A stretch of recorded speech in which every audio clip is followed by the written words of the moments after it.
Hello, and welcome to the Ambiguip Abstraction Training video sessions. In this video, I will show you how to locate the CMS data specification manuals for the outpatient and inpatient measures. Regardless of which tool you use for measure data collection, the CMS specification manuals should be referenced for instructions on how to correctly abstract the measures. The first step is to locate the manuals from the QualityNet homepage. This is found at www.qualitynet.org.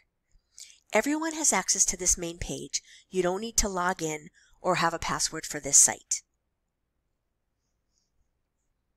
Then if you scroll down, you want to click on the box for the manual you are looking for. Okay. If you're doing hospital inpatient abstraction, you would click on this box. Hospital outpatient abstraction, you would click on this box. I'll demonstrate with the outpatient information, but know that the inpatient information will be found the same way. You'll just be clicking on this box.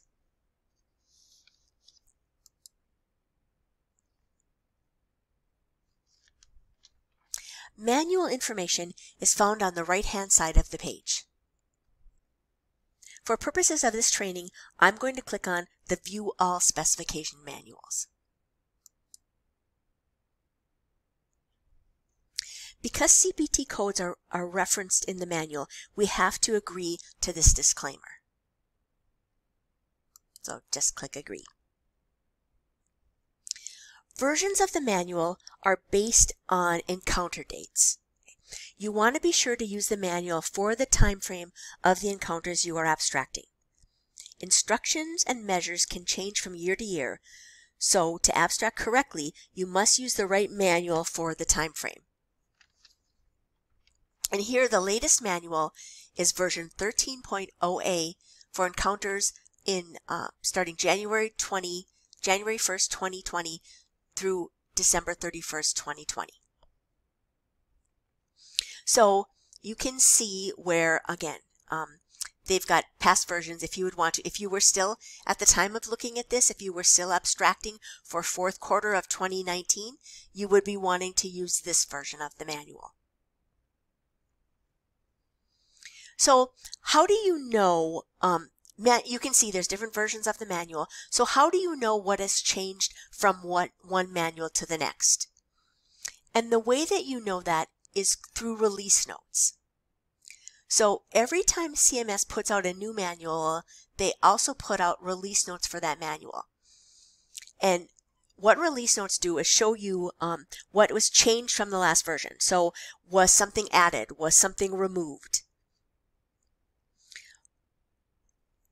It's your responsibility. That's the only way that you're going to know what's changed from one manual to the next.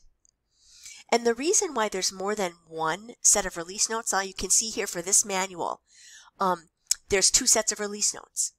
13.0 would have been the one that came out first, and then they did a 13.0a. The reason why sometimes there's more than one is because CMS puts out the manuals quite far in advance from when you would actually need to use them. So, and because of that, there could be some things that have changed, that maybe they've made, thought the instructions needed to be more clear on something, or they've added a measure perhaps, or whatever, for whatever reason, it's not in that manual. They had to make an addition to the manual. So the way they do that is then put out another set of release notes. So then the manual isn't just 13 anymore, it's 13A. So it's your responsibility to make sure and know what's changed from the manual. So you really have to, before you would start abstracting for anything from January 1st of 2020, you should go through those release notes to know what's different. And it tells you everything that's different. Sometimes they can be really long if they've changed a lot of things, or it could just be a short addition, but that's the only way that you know what's different. What they do in the manual, and you'll notice when you go through it, is the changes are often highlighted in yellow. They used to do that way back in the first few manuals, but then they stopped because there was some issues around compliance. Depending upon certain disabilities, highlighting wouldn't be helpful to you, but now they kind of went back again. So if you're looking at one manual from the next and you notice that there's yellow highlighting, that also tell you what has been changed, but it wouldn't tell you what was removed. So that's also, you really have to look at the release notes. And the way you know when manuals are put out there is back if you were looking at the first training session, how to sign up for the listservs. Listservs are how CMS gives you information about updates on manuals. And now here you know where to find it.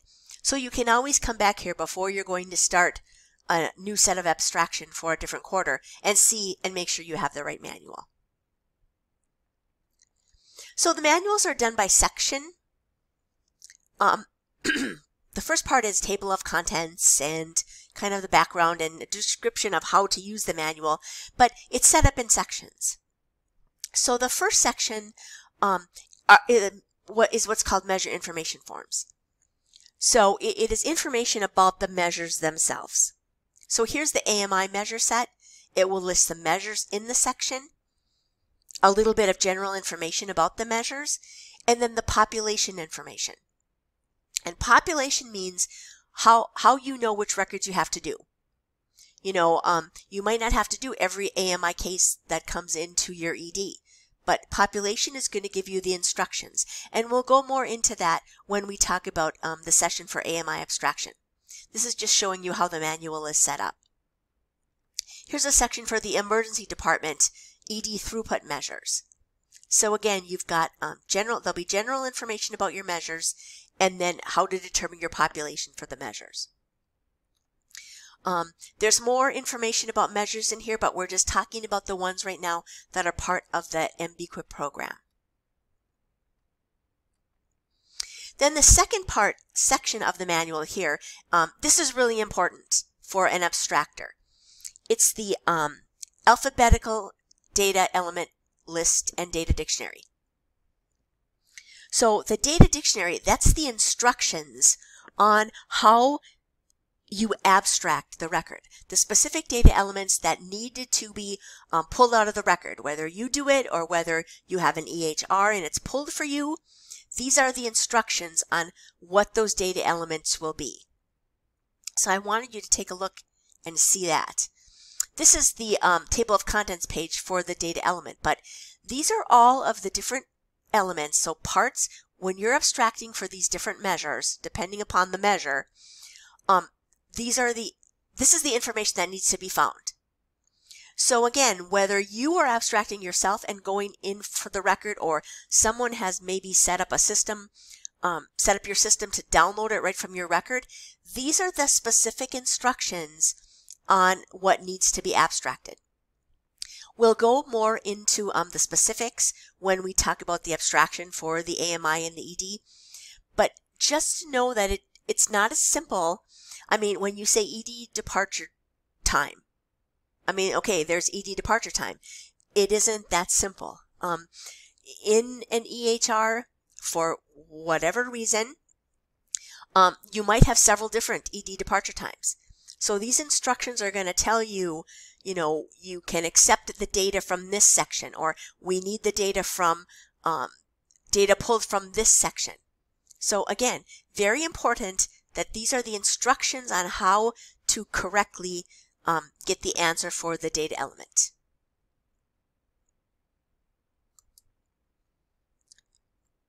Some other sections we don't need to go into.